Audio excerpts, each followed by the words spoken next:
We also have an update on breaking news we first brought you over the weekend. You may have got the push alert about a shooting near downtown Wilmington. Wilmington police say officers were responding to a fight in a crowded parking lot at 7th and Nixon Streets on Saturday afternoon.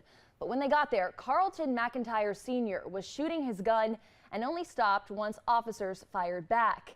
Now, no one was hurt and McIntyre was arrested. McIntyre was already a felon and the gun was stolen.